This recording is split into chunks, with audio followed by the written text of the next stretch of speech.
So when EA announced they were making a Star Wars game with developers DICE, there was a huge skepticism in whether they could pull it off in such a short amount of time. I mean, let's be honest, DICE served up a mess that was Battlefield 4, that in all honesty took over a year to even begin to be playable, and we learnt at our own peril that a lot of developers and publishers recently have only been interested in their yearly financial statements and to appease the board of shareholders. So it's not entirely critical to expect to get what you pay for. After all, us gamers love to contradict ourselves. We complain that a game is unfit to be released, yet we are the first to put our money down as soon as we get a sniff of a popular yearly AAA title. So when the Star Wars Battlefront beta was released, a large number of doubters, including myself, came around that DICE and EA could indeed deliver a game that every Star Wars fan has been crying out for, without the game being an unplayable mess. A brave move that would indeed signify either a huge disappointment or a sigh of relief. For me, it was the latter. And now it's officially released. They have succeeded in doing just that. Well, kudos to DICE, they've indeed done a great job. And giving us a taste with the beta was their way of showing us, the fans, we are determined not to fuck this up. And they haven't.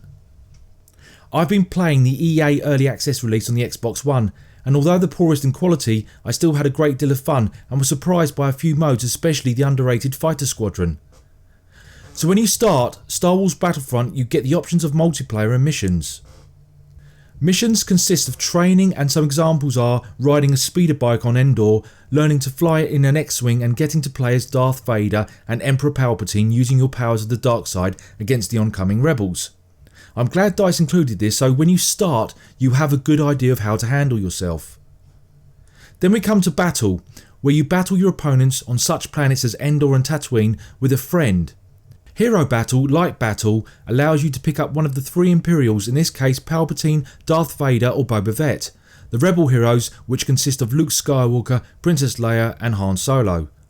I got to play all the characters at one stage or another, and although Luke is by far the most powerful, I actually preferred playing as Boba Fett. But all heroes and villains were surprisingly equally matched, and it is a case of knowing how to play the character when seriously under fire.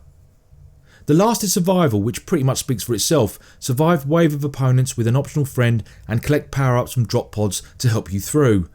I actually really enjoyed this, and it's certainly something I go to if I'm having an off day on multiplayer or Fighter Squadron. Multiplayer consists of game modes with large 40-player battles and smaller modes for 8 players, but there is something for everyone. Supremacy is both ground and air attack, where rebels and Imperials fight to control 5 key points on a map. Walker Assault is basically an attack and defence scenario where if you're rebels you have to stop the AT&T walkers from destroying the rebel stronghold. This is basically what you played in the beta on Hoth. I had a lot of fun on the large 40-player maps, and the inclusion of all 6 characters certainly emphasised the Star Wars feel, and you can't help but be impressed with the level design on the 4 available maps, which are Tatooine, Hoth, Sullust and Endor. But it was Fighter Squadron where I was caught completely off guard by how addictive it was. Because DICE did a grand job of making it easy not just to be able to fly the vehicles but also locking onto your opponent's ship, I found myself manoeuvring my TIE Fighter or X-Wing and blasting my way through in these dogfights.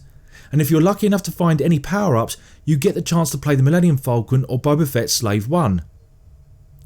Cargo is basically Battlefront's version of Capture the Flag. Matches start at 5v5 as you collect cargo from the enemy base and return it to yours. Like Walker Assault, Drop Zone was playable in the beta and was an 8v8 where teams took control over escape pods, defending them against your opponents. Droid Run is a 6v6 where rebels and Imperials fight to capture and hold 3 GN key power droids. Again, another mode I greatly enjoyed and found myself playing a lot. Blast is a 10v10 team deathmatch in a Star Wars universe. Hero Hunt was interesting as 7 of you pit your wits against one hero or villain. The player to take down the hero stroke villain then becomes the hunted. Heroes vs Villains, which is full on Star Wars mode where you battle it out for victory. This mode was also a lot of fun and gave gamers the chance of playing the 3 iconic figures from both sides. As you play and pick up power-ups, which can be anything like a blaster cannon, smart rocket or squad shield, all help you in your cause, but once you start to rank up you can get star cards, which can be anything from jump packs, personal shields and focus fire, which should give you an upper hand when in a tight spot. There are a few downsides. I would have preferred an additional single campaign, but guess due to the time constraints it wasn't really on the radar. It also would have been nice to have more than just the 4 planets, especially considering the DLC is nearly as expensive as the game. although we're not entirely sure what it will consist of other than the obvious more maps and more playable characters. This game does not fall into the realm of Destiny or Call of Duty despite similarities. However, when you start playing it will feel like the contemporary multiplayer shooter. It's not till you've spent some time with Star Wars Battlefront that you appreciate what DICE has done with the licence, and you realise that the game stands on its own, albeit in the middle. But for me it had a pull, and that of course was the Star Wars universe. And although the modes available are just slight variations of what's already available in other shooters, I couldn't help be drawn back to the game whether it was for a 40-player online experience or a game of Fighter Squadron. DICE should be applauded.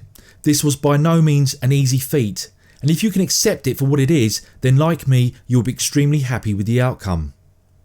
All the above multiplayer missions have been featured in individual videos I've uploaded to my channel. So please check them out, and while you're there, please like this video and subscribe to my channel. Thanks for watching, and until next time.